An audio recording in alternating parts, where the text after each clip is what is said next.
Olá, seja bem-vindo a esse momento simples assim. Esse momento ele tem nos direcionado a conduzirmos você que tem nos acompanhado. Inclusive eu quero agradecer, os feedbacks que temos recebidos, muitas pessoas mandando perguntas, questionamentos para o nosso direct, para nossas mensagens individuais, vamos colocar assim.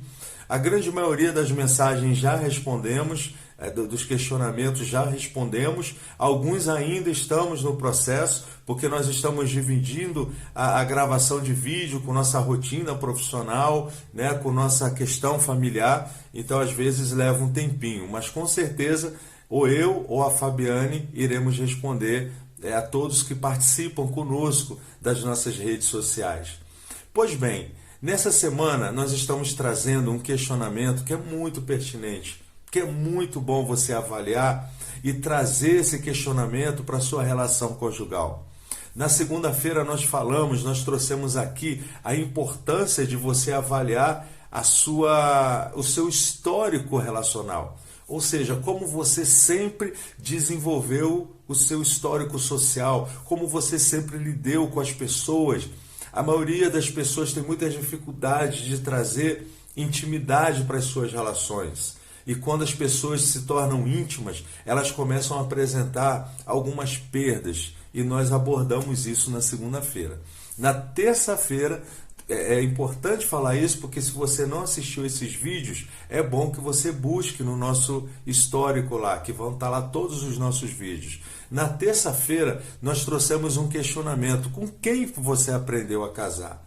O casamento que você está vivendo hoje, ele pode ser uma consequência dos seus aprendizados de infância, as suas referências, que nem sempre são positivas. Ou eu até posso afirmar que na grande maioria das vezes elas são negativas. Mas são nossos aprendizados e acabamos levando isso para o nosso casamento.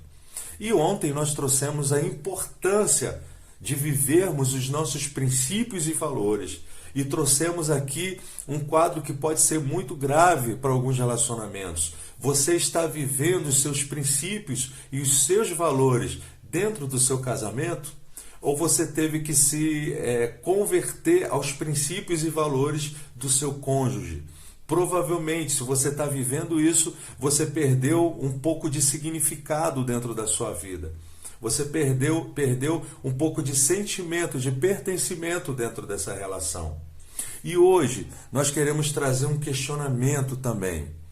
Casado ou solteiro? Como é que você viveu essa transição?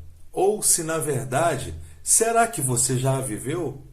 Será que você já conseguiu se desvincular da sua vida de solteiro? Nós temos percebido, é outra questão também que nós temos visto muito comum, principalmente no contexto, no gênero masculino. Algumas pessoas, alguns homens, eles têm, porque o homem normalmente é de maior de viver sozinho. O homem, na verdade, a educação, a sociedade ajuda esse homem a ter uma vida individual, uma vida pensando em si mesmo. Então, normalmente os homens têm uma dificuldade maior de se desvincular dessa vida de solteiro para entrar num processo de vida conjugal, que é uma vida a dois, onde o mais importante não é você, o mais importante são os dois. As mulheres, até por essa questão de brincar de casinha, de boneca, ter uma interação coletiva maior com o outro, ela costuma ter mais facilidade para entrar na vida de casada. A mulher, a menina, desde cedo ela começa a sonhar com a família, ela começa a sonhar com o casamento, ela começa a sonhar com um príncipe encantado. Então ela vai se adequando mais a essa possibilidade de se viver com alguém. O homem ele já tem, como eu já disse, essa dificuldade maior. Pois bem, você está preparado para estar casado? Ou você ainda tem aqueles costumes, você ainda defende algumas questões individuais, onde você se projeta mais sozinho do que acompanhado. E eu já vi muitos homens se sentindo lesados dentro desse processo.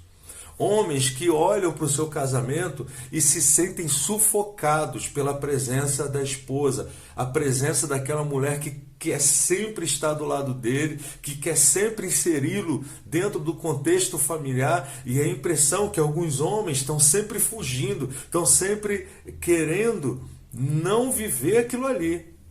E é muito difícil para a mulher confrontar esse homem, porque o sentimento que ela tem é de rejeição, como se ele estivesse rejeitando ela, como se ele estivesse rejeitando os filhos, mas na verdade não, ele está ali defendendo o seu processo de individualização, que ninguém chegou para ele e disse que ele vai ter que abrir mão.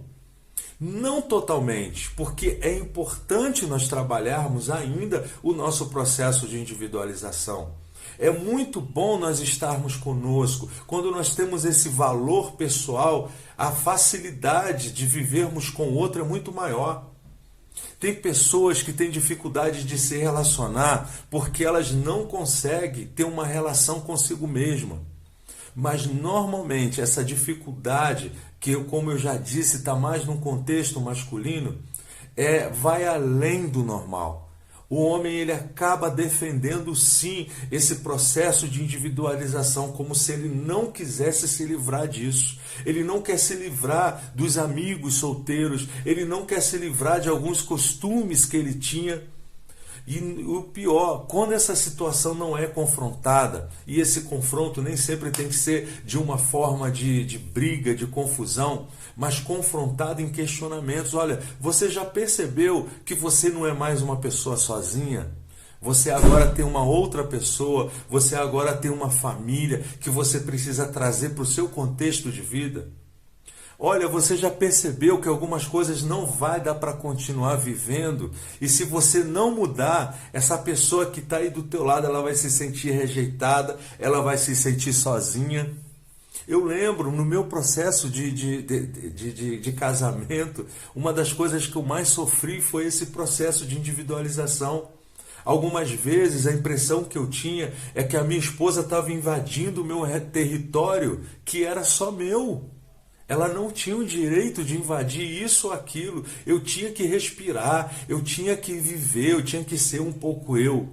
E como eu não sabia colocar limites, eu culpava ela da minha irresponsabilidade em não saber colocar limites. Porque nós precisamos estabelecer limites. Olha, até aqui. Agora, até onde é esse até aqui? Bom, primeiro vamos avaliar qual é o processo de individualização que uma pessoa casada tem direito. Eu acredito que a pessoa ela nunca vai deixar de ser ela mesma. Mas olha, você não pode ser você mesma sozinho. Se você entender que no seu processo de individualização você não é mais uma pessoa solitária, e sim uma pessoa que é um com o outro, ou um com a outra, se você entender isso, o seu processo de individualização ele fica mais fácil ser vivido. Porque há alguns momentos que eu preciso estar sozinho. Há alguns momentos que eu preciso fazer algumas coisas sozinho. Mas há momentos. O meu estilo de vida, eu não posso me ver sozinho. No meu estilo de vida, eu tenho que ver o outro. Eu tenho que ver a pessoa que eu escolhi para viver até o resto das minhas vidas. E olha, a minha vida, ela vai ter que ter a presença desse outro. Os meus sonhos têm que estar incluso esse outro. Agora é lógico, a minha jornada para se conquistar esses sonhos pode ser que em muitas situações eu vou estar sozinho, mas ela vai estar inserida em todos os contextos. Então, quando conseguimos dividir uma coisa da outra, como nós conseguimos manter uma relação onde o outro se sente inserido na minha vida e onde eu me sinto inserido na minha própria vida? Esse é um desafio. Eu preciso viver um processo de maturidade pessoal e principalmente um processo de maturidade com meus relacionamentos interpessoais, principalmente no contexto da intimidade. Fica essa dica, sábado a partir de 5 horas da tarde a nossa live, eu te espero, onde nós poderemos tratar todos os assuntos da semana nessa live. Eu e você, minha esposa e o seu cônjuge. Um grande abraço e até o próximo vídeo. Tchau!